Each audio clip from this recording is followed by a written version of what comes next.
Hello guys, ഇന്ന് ഞങ്ങളൊന്ന് ആലപ്പുഴക്ക് പോകാൻ കേട്ടോ. വാപ്പിയുടെ ബ്രദറിൻ്റെ ഹൗസ് വാമിംഗ് ആണ്. അപ്പോൾ ഞങ്ങൾ 2 വീലറിലാണ് പോണത്. വെളുപ്പിനെയാണ് ഞങ്ങൾ ഇറങ്ങിയത്. അപ്പോൾ അതിൻ്റേതായ ക്ലൈമറ്റിൽ നല്ല അടിപൊളിയായിട്ടൊക്കെ 2 വീലറിൽ പോകാമല്ലോ.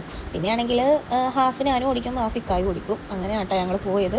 പിന്നെ ഞങ്ങൾ നേരെ എൻ്റെ വീട്ടിലേക്ക് പോയി. അവിടെ നിന്ന് ഞങ്ങൾ നേരെ ഹൗസ് വാമിങ്ങിൻ്റെ വീട്ടിലേക്ക് വന്നു.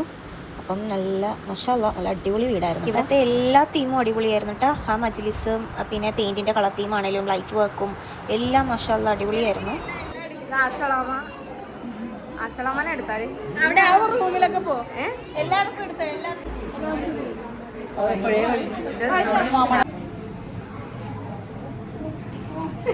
ഇവളെ പിന്നെ ഞാൻ എൻ്റെ മുമ്പത്തെ വീഡിയോസിലൊക്കെ പറഞ്ഞിട്ടുണ്ട്. എൻ്റെ കൊച്ചാടെ മോളാണ്. അപ്പോൾ ഞാൻ ഇവളെ ഫോൺ ഏൽപ്പിച്ചേക്കുമായിരുന്നു ഫുള്ളായിട്ടൊന്ന് വീഡിയോ ഒക്കെ എടുത്തു തരാൻ വേണ്ടി. അങ്ങനെ പിന്നെ അവളെ കൊണ്ട് പറ്റുന്ന രീതിയിൽ അവൾ എനിക്ക് വീഡിയോസൊക്കെ എടുത്തു തന്നിട്ടോ. അങ്ങനെ പിന്നെ വീട് ഫുള്ളായിട്ടൊന്ന് കണ്ടതിന് ശേഷം ഞങ്ങൾ ഫുഡ് കഴിക്കാൻ വേണ്ടി പോയേക്കായിരുന്നു കേട്ടോ. അപ്പോൾ എൻ്റെ ഫേവറേറ്റ് ബീഫ് ബിരിയാണിയൊക്കെ തന്നെയാണ്. അപ്പം സലാഡും അച്ചാറും ഒക്കെ ആയിട്ട് നല്ല അടിപൊളിയായിട്ട് ബീഫ് ബിരിയാണിയും കഴിച്ചിട്ട് നേരെ വീട്ടിലേക്ക് പിന്നെയും വന്നു. പിന്നെ അവിടെ നിന്ന് എല്ലാവരുമായിട്ട് കഥയൊക്കെ പറഞ്ഞ് കുറച്ച് നേരം കിടന്നുറങ്ങിയിട്ടൊക്കെ ഞങ്ങൾ രാത്രിയായപ്പം അവിടെ നിന്ന് ഇറങ്ങി നേരെ വീട്ടിലേക്കാണ് പോണത്. നാളെ ഉച്ചക്കാണ് ഞങ്ങൾ കൊച്ചിയിലേക്ക് പോണത്. ഞാനേ പിന്നെ ഇറങ്ങേണ്ട താമസമാണ്, ഒറ്റ ഓട്ടോ ആണ്, അങ്ങോട്ടും ഇങ്ങോട്ടും നോക്കാതെ ആൾ നേരെ ഓട്ടോ ആണ്.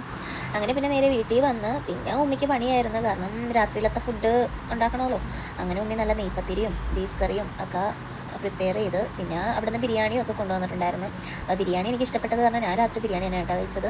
അങ്ങനെ പിന്നെ രാത്രി ഞങ്ങൾ ഫുഡും കഴിച്ചിട്ട് ഞങ്ങൾ നേരെ പുറത്തോട്ട് ഇറങ്ങി. ഞങ്ങൾ എപ്പോൾ ആലപ്പുഴക്ക് വന്നാലും ബീച്ചിൽ പോയിരിക്കാത്ത ദിവസങ്ങളില്ല കേട്ടോ. അങ്ങനെ പിന്നെ ബീച്ചിൽ നിന്ന് വരുന്ന വഴിക്ക് ഒരു ഷാർജക്കട കണ്ട് അവിടെ കയറി ഷാർജയും കുടിച്ചിട്ട് ഞങ്ങൾ നേരെ വീട്ടിലേക്ക് പോയി.